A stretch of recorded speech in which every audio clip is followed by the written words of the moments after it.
श्री सीताराम। श्रीमद् भगवत गीता अध्याय 3 श्लोक क्रमांक 39।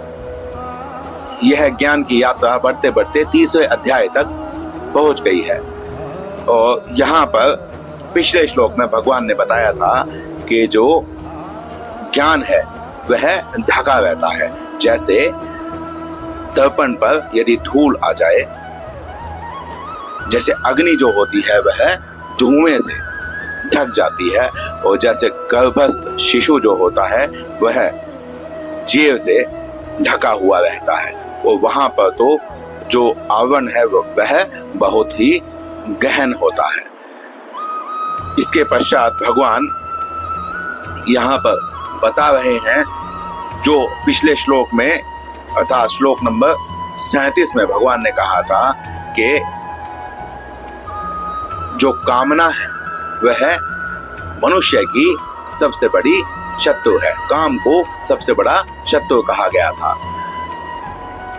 कोई इच्छा मन में तभी रहती है तो उसे वासना का रूप कहते हैं। जब किसी वस्तु की आवश्यकता प्रतीत होती है तो उसे स्पृहा कहते हैं। जब कोई वस्तु हमें बहुत अधिक प्रिय लगने लगती है तो उसे हम आसक्ति कहते हैं। जब किसी वस्तु की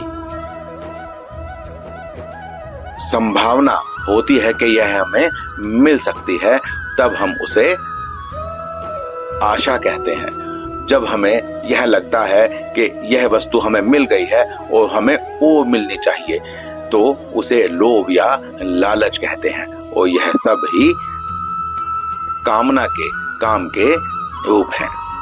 और जब यह पूर्ण नहीं हो पाता तो क्रोध उत्पन्न होता है। अब भगवान इस श्लोक में यह बता रहे हैं कि जो नित्य वैरी है वह नित्य वैरी किसका है।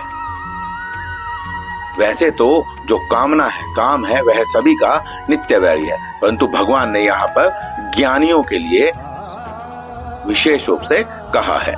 क्यों कहा है हम इस पर भी बात करेंगे। श्लोक इस प्रकार है, आवृतम ज्ञानमेतेन ज्ञानिनो नित्य वैरिणा काम रूपेण कौन्तेय दुष्पूरेण नलेन च। भगवान कहते हैं कि यह जो काम है यह मनुष्य के विवेक को ढक लेता है, आवरण बना लेता है। इसीलिए यह विवेकशील ज्ञानियों का, साधकों का नित्य वैरी है। और यह जो काम रूप है, हे कुंती पुत्र, यह जो कामना है इसकी पूर्ति कभी नहीं की जा सकती। जैसे अग्नि कभी तृप्त नहीं होती, अग्नि को जब तक ईंधन मिलता रहेगा वह जलती ही रहेगी। तो इसीलिए यहाँ पर भगवान ने यह कहा है। अब हम यह जानने का प्रयास करते हैं कि भगवान ने ज्ञानियों के लिए ही यह क्यों कहा है।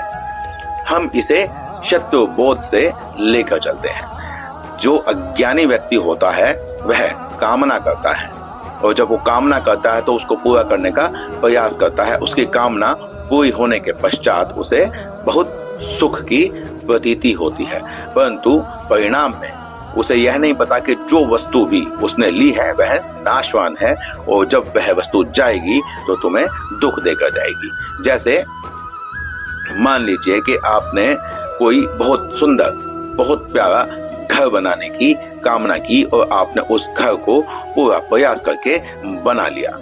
आप उसमें रहेंगे और जैसे उसमें आप प्रवेश करते हैं तो आपको वह बहुत सुंदर, सुख देने वाला लगता है, परंतु जैसे जैसे समय बीतता है, 1 साल, 2 साल, 4 साल में उसका जो रंग रोगन है, जो पेंट है वह झड़ने लगता है, कहीं से सीलन आने लगती है, तो वही घर फिर आपको धीरे धीरे दुख देने लगता है।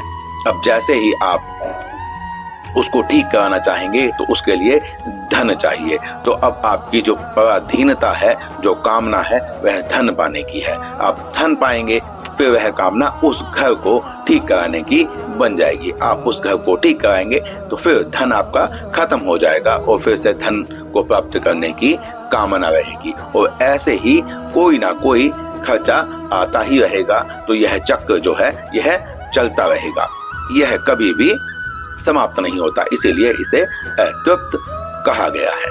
अब ज्ञानियों का नित्य वैरी क्यों है? क्योंकि अज्ञानी तो इसे अपना मित्र समझता है, वो जैसे पूरा होता है तो उसे यह सुख की प्रतीति देता है, परंतु जो ज्ञानी है, जो विवेकशील है, वह जानता है कि शत्रुबोध क्या है।